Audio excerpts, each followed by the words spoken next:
Hey y'all, happy Tuesday again. I came off the road real quick to come home, use the bathroom, and to make another quick video. I like using one of my bathrooms when I'm driving folks, excuse me, around. Because these restrooms in these places be, oh, I can do Target like first thing in the morning, then as the day goes on. So when I'm near or within like a 10-minute range, I'll try to book it home to use my own bathroom. So I was like, yeah, I started to go and I made myself my little baggie of pepperonis for protein and some crackers. And I had a slice of cheese, a little bit of iced tea, but I didn't ate half my snack before I left. But anyway, I was like, you know what? I should be on the road right now. And I was like, I'm going to do my video. Sometimes you know, we talked about this. I want this to grow, continue to grow, all this. So sometimes I got to be like, all right, that's got to hold off for a second. Even though I make money instantly doing that, I know that in the long run, this really is what I want to do, whether it be podcast form and YouTube.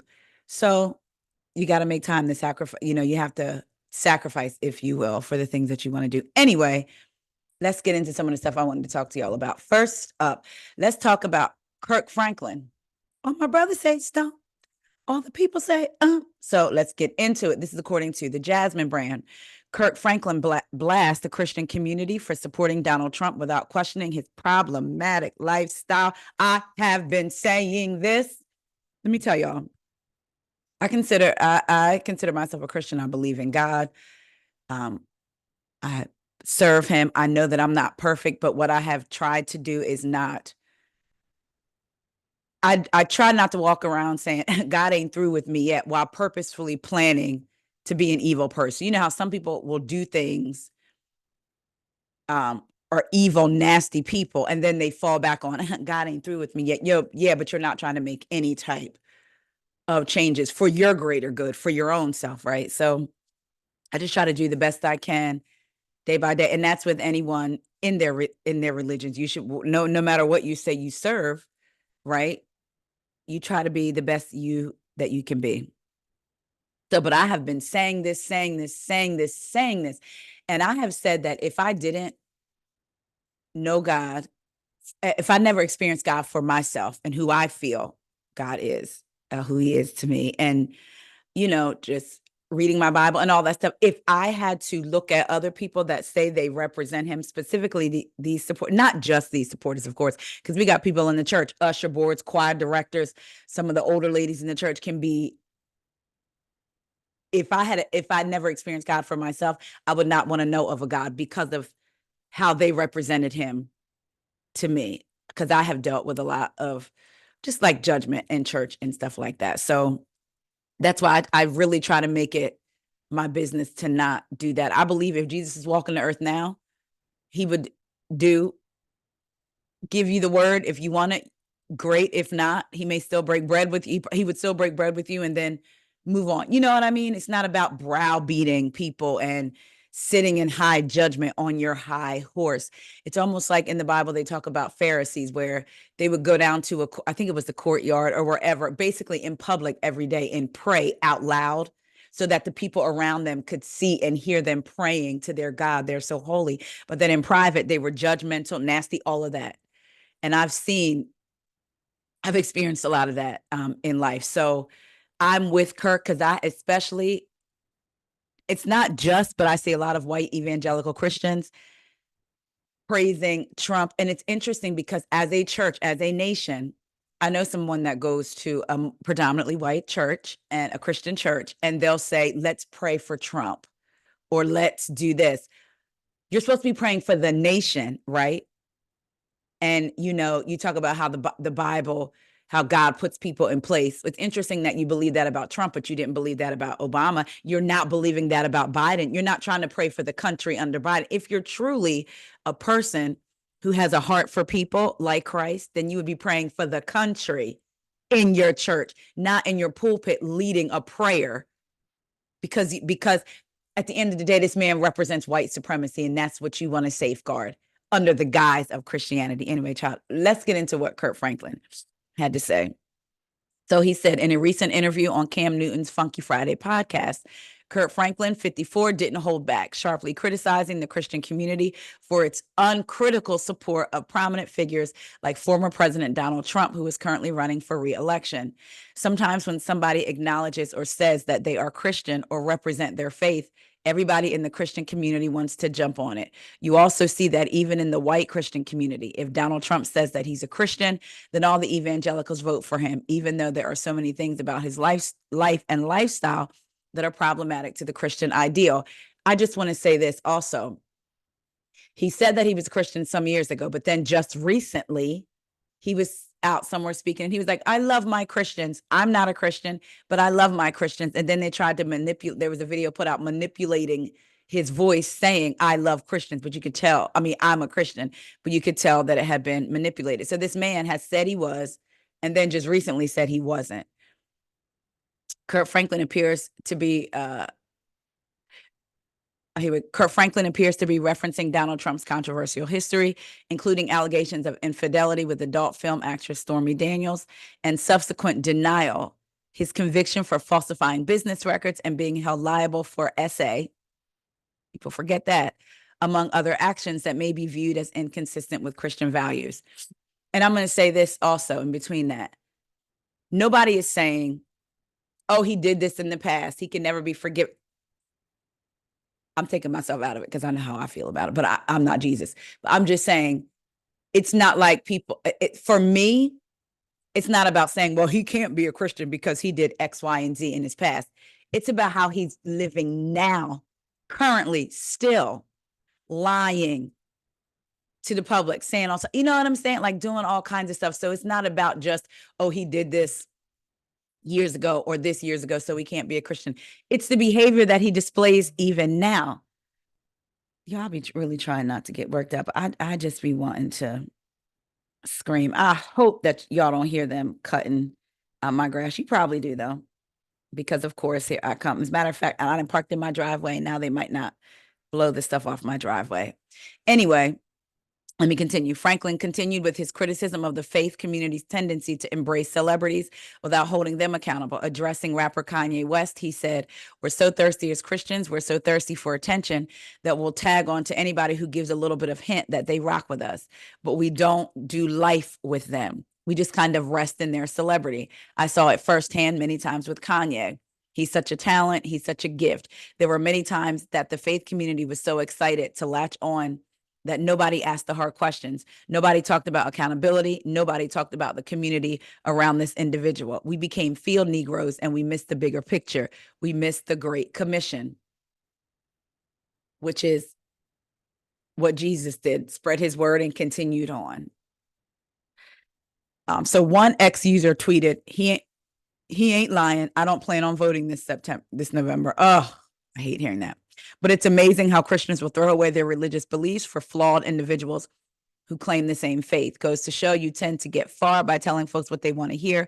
Cultish behavior. I'll say for me, we're all flawed individuals. And I always tell my kids, there's no perfect person unless you're dead, because when you're dead, you can't do anything else. There's nothing else you can do, right?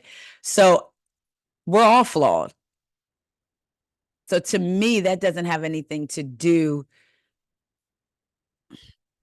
You know, sometimes it's like you trying to figure out how to say something. I'm never going to be perfect, ever. You know, and I don't think Christ expects me to be. Just like with my kids, I'm going to give them directions, tell them to do X, Y. I know that they're never going to be perfect, but if I see them not trying to better themselves, not trying to be the best people that they can be, just causing havoc, that affects everybody else's life, yeah, then we're going to have a problem. But when I see them striving to be the best them, trying to make positive change in whatever it is they choose to do, trying to continue to evolve to their better self, that's all I can ask for as a parent, with a pure heart, with pure intentions. You know what I mean? That's another thing. I think some of these people claim Christianity or religion or what have you, but their hearts aren't pure, and there's motives for it. And I do believe that with Trump. I'm just going to say it. There's a motive for him.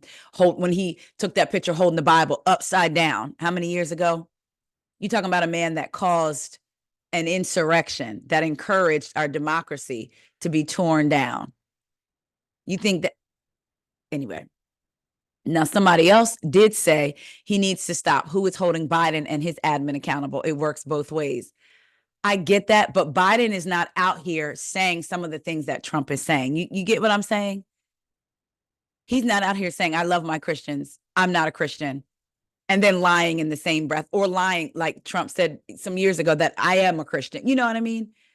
Biden hasn't been convicted of SA. Now, I know that there may have been stories.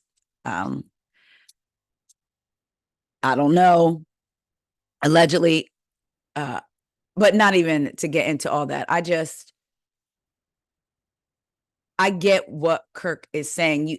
I think for me, I get it so much is because I've heard white evangelical Christians and some Black Christians say these things, make an excuse for why they're supporting him. To me, at the end of the day, if people who support what they want, but don't try to gaslight me and don't try to play me, don't try to come to me and say, I support him because he's a Christian, because he doesn't believe in abortion. He doesn't believe in gay marriage. He doesn't believe in, women having rights over their own body. Like, some people are using Christianity as the reason. Well, because he represents what I stand for morally.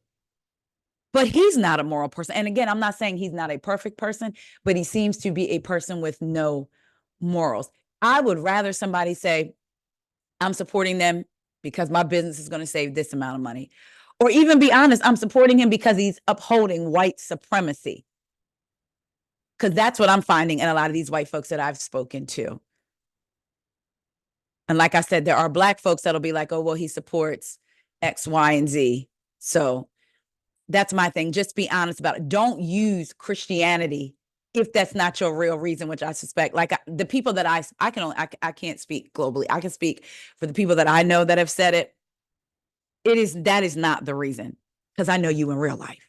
You know what I mean? So anyway, y'all let me know what y'all think about what Kirk Franklin had to say. Sorry, y'all, I just had to check on something. All right, moving on. Let's talk about Saweetie. Every time I see Saweetie's name, especially because it's about SA, I think of Nene. Saweetie, I am not your slave. Saweetie is your slave. I don't know why I think about that. But anyway, I'm sorry. Kirk Franklin also spoke on, which I appreciated, or I don't even know if appreciated is the right word, but basically how the church glorifies marriage too. Like, if you're an older woman not married by a certain age, then you need to be married. What are you doing wrong? It's like they hold weight on women. And here it is. He said, I believe that marriage has been weaponized in Western Christianity. It's a prerequisite for identity, that if you don't have a man or you don't have kids, something about you is broken. Do you understand how dysfunctional these messages are and how we super spiritualize these messages? He also noted that many people marry under societal pressure only to face harsh judgment when their marriages fail.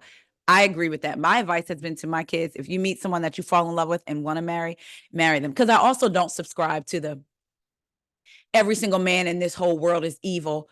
Women don't marry them. Men are this and men are that. I know that as a woman, I'm speaking to us. And even as a man, a part of the LGBTQ community, you may have had experiences with men that might make you feel that way in the moment, like, or because of the many experiences you had. But I just don't subscribe to every man. And I know sometimes I do make comments like, men are so stupid. Like, but I know that I don't mean every single man. So I was like, I'm going to stop saying that, because for me, and I can speak for me and my husband, I'm very confident in my marriage and what we have and what we've been through and shared 22 years. You know what I mean? So I don't subscribe to that theory. And I don't subscribe to telling women, don't get married, don't do this. No, what I will say is, don't get married because you feel that you have to, for it to complete you, for you to be more of a woman. No. Just like having kids, you don't have to have kids to prove anything to society. You don't have to do any of that. You do that because you want to. Whether it's if you want to be single, not have kids, like have a child on your own, like all of that. Don't let society or the church pressure you into thinking that, so many older people, well, the Bible says to be fruitful and multiply. Yeah, the Bible also talks about infidelity and adultery and how you treat people. We all skip over that part. But anyway, so yeah, I agree with him on that. It's it's very much pushed on to women. So I tell my kids, my son and my daughters, you get married because you want to get married. You found someone that you're in love with. If that's what you want to do, do it. If you don't want to, then don't. All right, now let's get into YG and Saweetie. I know that y'all can hear this. I'm so annoyed because I feel like it's louder and louder, and now they right under my window. YG and Saweetie have cops called on them over heated argument at their Los Angeles home. Has YG and Saweetie hit a rough patch in their relationship? TMZ reports that the lovebirds recently had the police called to their Los Angeles home over a verbal dispute that left neighbors concerned. The incident went down on Saturday, August 10th in the afternoon. Reportedly, once police arrived at the residence, they quickly separated. YG, child, that thing scared me. Once police arrived, they quickly separated Keenan Jackson, that's his real name, and Saweetie, whose real name is Diamante Harper, to help de-escalate the situation. The couple's heated argument allegedly had something to do with cell phone drama. Somebody was trying to get in somebody's cell phone. However, it was ultimately determined that things did not turn physical and it was just a loud verbal dispute. Police made sure all was well again with the celebs before leaving. In the end, no crimes were committed, but a non-criminal report was reportedly taken. Saweetie and YG, did I say IG before? If so, I meant YG. First started dating sometime in 2023, with their relationship being confirmed in May of that year after they were captured by paparazzi on a vacation in Mexico. In January, they broke up. However, the split didn't last long and they soon got back together. So, child, the police was called because they was getting into it over some sort of cell phone dispute. Somebody wanted to say, who you been texting? Why was your phone ringing? Oh, why you take the phone in the bathroom? Why you not answering now when they calling? That's what it was about. Let me see your phone. Remember when Black China on the Rob and, well, she's Angela, but she was Black China then. Their show, and she wrapped the cell phone cord around Rob's neck when he didn't want to give up his phone or let her see her phone or something like that. But that child, that's what it was. The police were called, but again, they were separated. They determined no physical altercation had taken place. And they did do what did they call it again? A non-criminal report. Child, so they can have a paper trail in case they had to come back out. Well, speaking of couples and reports and the police, let's jump over to page 6. Disney star Skai Jackson arrested for battery after fight with boyfriend, says they're engaged and expecting. Disney Channel star Skai Jackson was arrested last week for domestic battery following an altercation with her boyfriend, page 6 has confirmed. The Jessie actress, 22, allegedly ran into legal trouble at Universal City Walk in Hollywood, California on August 9th after security noticed she and her beau beginning to fight. A rep for the Los Angeles County Sheriff's Department tells page 6. Let's see, I keep having to check this. Security decided to call the police after claiming to have seen Jackson push her boyfriend more than once. The guards detained the couple until local authorities arrived and reviewed footage, which allegedly showed the bunked star had pushed him twice. Jackson was arrested for misdemeanor domestic battery, cited and released a few hours later. The case will be reviewed by the LA County District Attorney's Office to determine if charges are warranted. Reps for Jackson didn't immediately return page 6's request for comment. Despite the apparent footage of the scuffle, both Jackson and her boyfriend denied getting physical. And in fact, they said they are happily engaged and expecting a baby. TMZ was the first to report the news of the actress's arrest. Not much is known about Jackson's boyfriend in light of her keeping him off social media and living a very private life. Ciao. So They said they didn't get physical, and they said that they are engaged and expecting. But apparently, the footage shows that she pushed him twice. Boy, if she is expecting, prayers up to the baby. Little Skai. Um, let's get into the WNBA. This is according to the Jasmine brand. WNBA All-Star Derica Hamby sued. I don't know if it's Derica or Derica. Sues Las Vegas Aces for allegedly discriminating against her when she was pregnant. I'm gonna call her Derica. Did I say Derica? It's probably Derica for dear, right? Well, Derica Hamby, a three-time WNBA All-Star, has sued the WNBA and the Las Vegas Aces, claiming discrimination and retaliation amid her pregnancy. In a new lawsuit, she alleges the Aces promised extra benefits, including tuition for her daughter and housing, which she says were withheld after she revealed her second pregnancy in 2022. The WNBA launched an internal investigation and found the Aces violated rules. The team was penalized with a draft pick loss, and coach Becky Harmon was suspended for 2 games. She was ultimately traded to the Los Angeles Sparks, which Becky Hammond reportedly approved because Derica Hamby was pregnant. So after the WNBA launched an internal investigation, they found that the Aces had indeed violated. She ended up being the coach being suspended. What did I can't remember. Derica, did I just call Derica? Ended up being transferred to the Los Angeles Sparks. Traded, not transferred, traded. And the coach didn't care because she was pregnant. This from the WNBA. Discriminatory practices against one of their women players. I'm glad that an investigation was done and they just didn't try to cover it up. Do y'all think that the team should have faced something bigger than being penalized with a draft pick loss and the coach being suspended for 2 games? Y'all let me know what y'all think. I'm waiting on something. That's why I keep checking. I keep checking my phone. All right. I got one thing that I was waiting on. So y'all let me know what y'all think. Last up,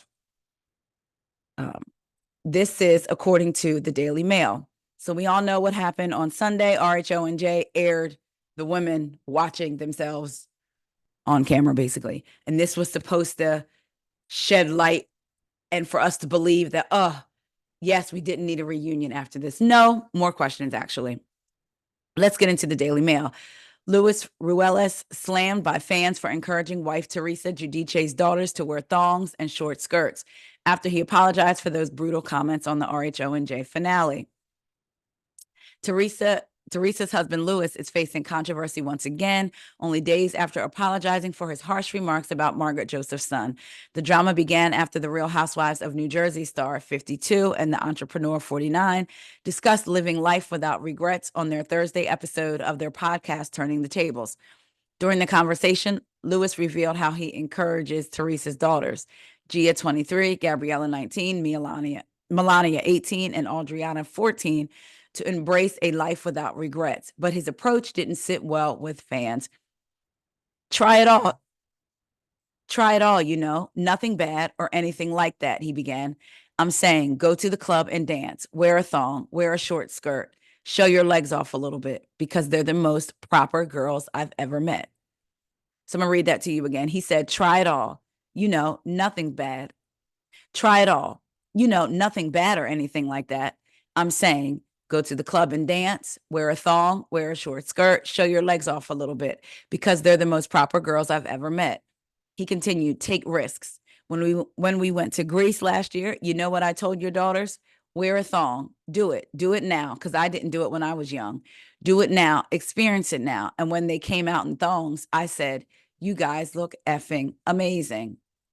Fans quickly reacted, flooding social media with criticism and labeling Louis as a groomer and a creep.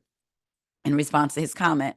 One commented, what father/stepdaughter would tell their young daughters to wear a thong short skirt and show your legs off? Another shared, too creepy. This really crosses the line. While another chimed in, why is this conversation even happening? Sick, sick, sick.